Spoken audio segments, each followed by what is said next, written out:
Rene Gimpel was certainly one of the most prominent art dealers of his time, with important galleries, particularly in London and in Paris.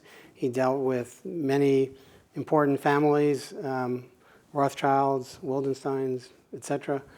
Rene Gimpel was active in the resistance in France. His family was active in the resistance.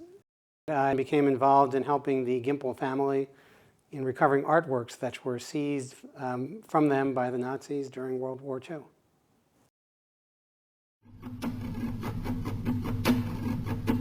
Ami, entends-tu le vol noir des corbeaux sur nos plaines? Ami, entends-tu les cris sourds du pays qu'on enchaîne? Ohé, partisans, ouvriers et paysans, c'est l'alarme. Ce soir, l'ennemi connaîtra le prix du sang et des larmes. Montez de la mine, descendez des collines, camarades. Sortez de la paille, les fusils, la mitraille, les grenades.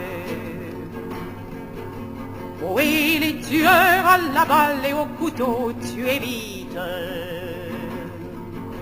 Ohé, saboteur, attention à ton fardeau, dynamite. C'est nous qui brisons les barreaux des prisons pour nos frères. La haine à nos trousses et la faim qui nous pousse la misère. Il y a des pays où les gens au creux des lits font des rêves. Ici, nous vois-tu, nous on marche et nous on tue, nous on crève. Ici, chacun sait ce qu'il veut, ce qu'il fait quand il passe. Ami, si tu tombes, un ami sort de l'ombre à ta place. Demain, du sang noir séchera au grand soleil sur les routes. Sifflez, compagnons, dans la nuit, la liberté nous écoute.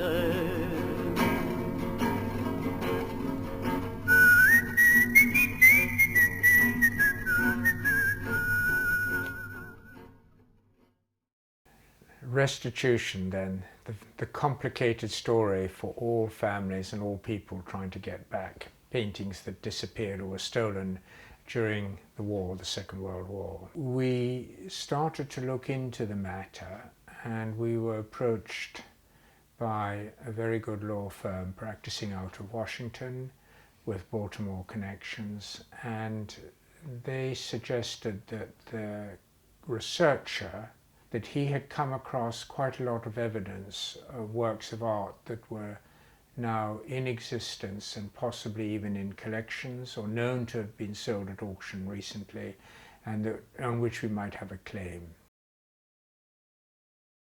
This is one of the 22 notebooks that made up René's diary, which he would write up in the evening. He had a way of recording his conversations during the day. He kept a small notebook in his pocket with tiny stubs of pencils, and at the end of a conversation he would take the notebook out and he would scribble down, jot down almost in shorthand, the main elements of a conversation or thoughts that had occurred to him during the meeting with whatever person he had come across or an event he had witnessed. He might even have started making little notes with his hand in his pocket. He got quite good at that. And certainly in the evenings when he had time, he would sit down and write up pages, especially if it was an important encounter. He'd be sure to write up as fast as possible his impressions of the day.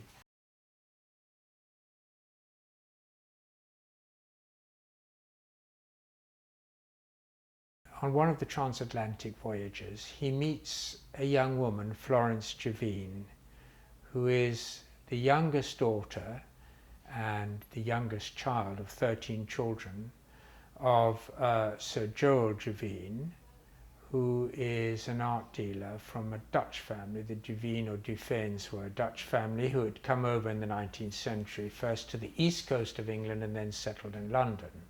Florence's most famous relative is Lord Joe Javine, who is commemorated in the Tate Britain by the Javine Sculpture Galleries, at the British Museum by the Elgin Marble Hall. Now, Javine was probably the best known of the art dealers from the first half of the 20th century. This is one of Rene Gampel's rooms, which would have been both his home and where he would entertain guests and hopefully make sales. There is probably a Monet here of Nymphéas and a Monet here, landscape. We finally reached Claude Monet's wall, which is pierced by a large green door, and a bit further on by another very small door, also green. This we opened to enter Monet's oft-described garden. It resembles no other. First because it consists of only the simplest flowers, and then because they grow to unheard-of heights.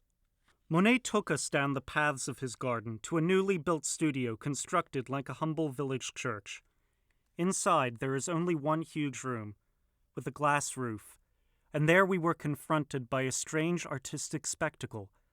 A dozen canvases placed one after the other, in a circle on the ground, all about 6 feet wide by 4 feet high.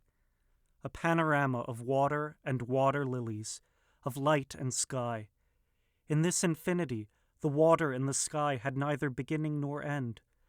It was as though we were present at one of the first hours of the birth of the world.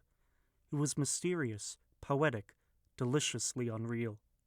It was at once pleasurable and disturbing to be surrounded by water on all sides, and yet untouched by it.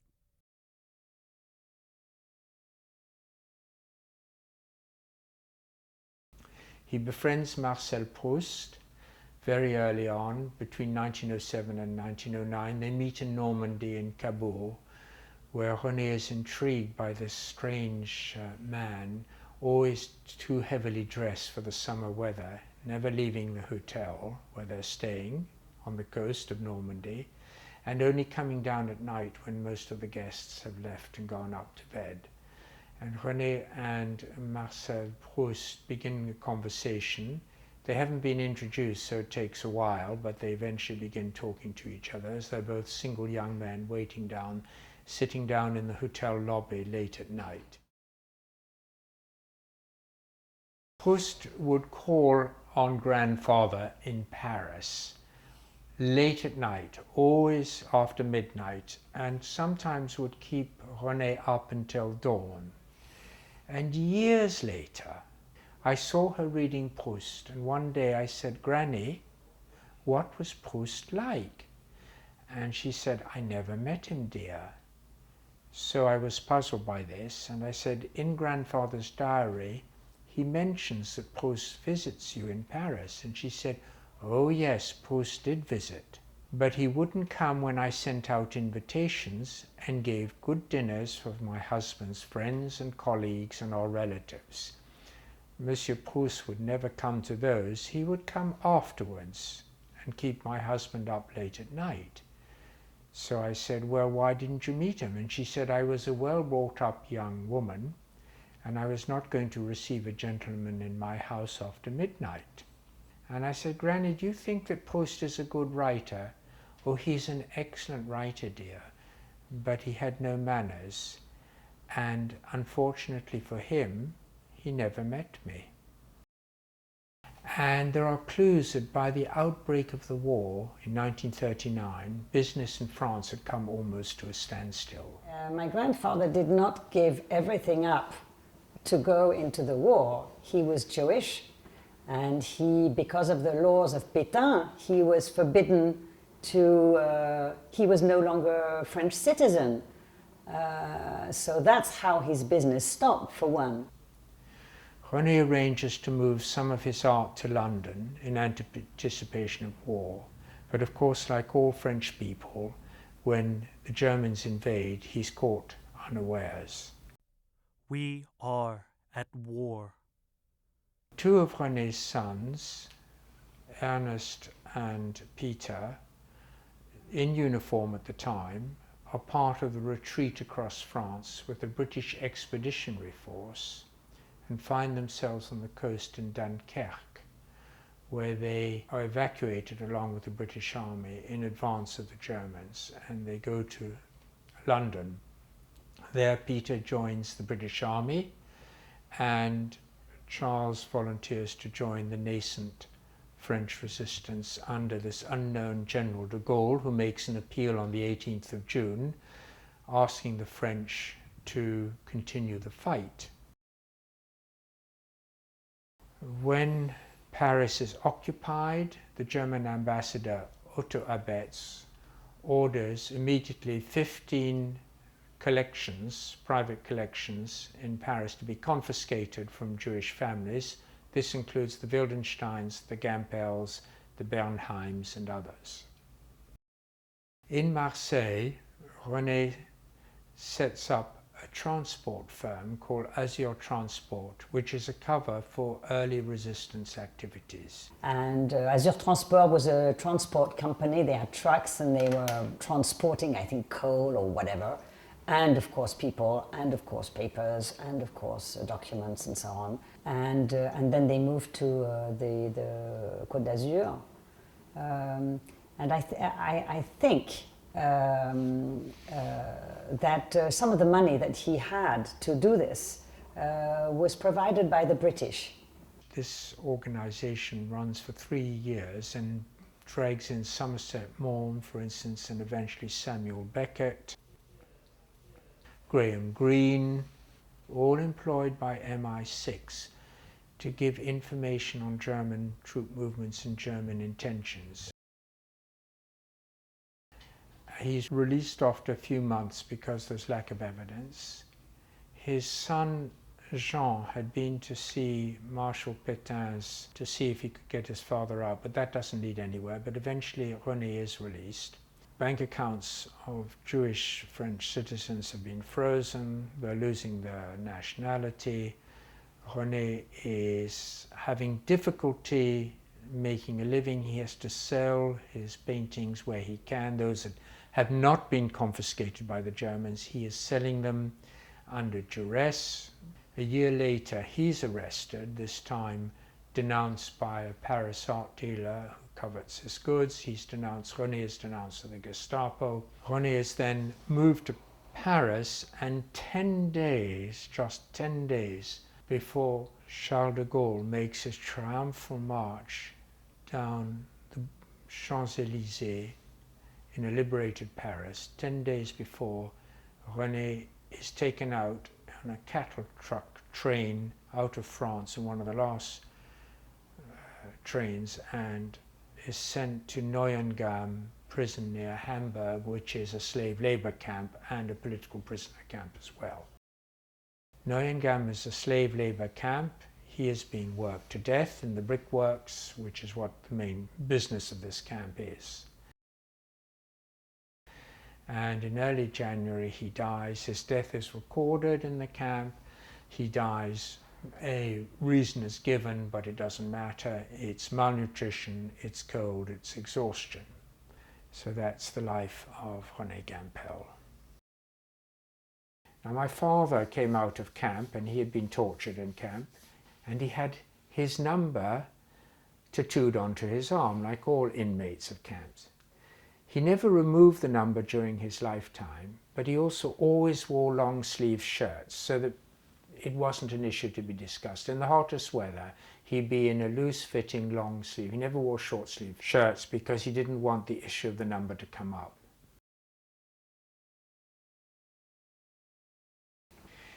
There are a number of items that were sold during the war, and the question from the French government's point of view and the French legal point of view, which has now been more or less accepted in terms of European attitudes towards forced sales, is that these sales would not have been made in those circumstances had the war not occurred.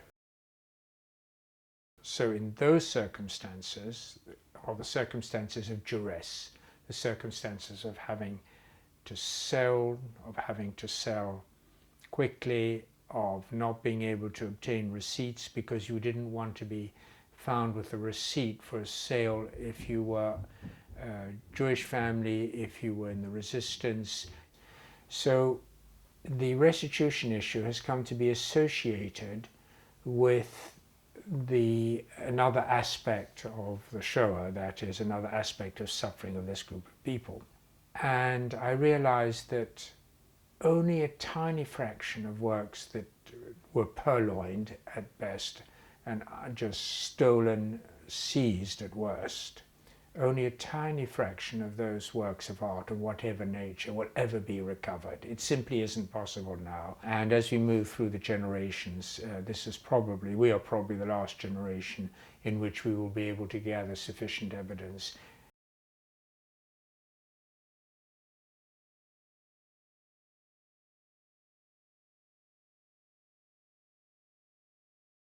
And I will keep up looking for stolen art, not for the money, because it's not the money that's the point. The point is in the provenance of a stolen painting or a forced sale. The whole point is to falsify the provenance and to make people disappear, like the Germans did in concentration camps. They put numbers on people. And this was a way of cancelling their right to be a human being, and in a way, modifying a provenance and removing somebody's name in the provenance of a painting is doing the same thing. It's making that person disappear. And so the reason why I'm interested in recovering paintings, I'm more interested in re-establishing my grandfather's name in the provenance of a number of paintings, if we can, to make him exist as the famous art dealer he was.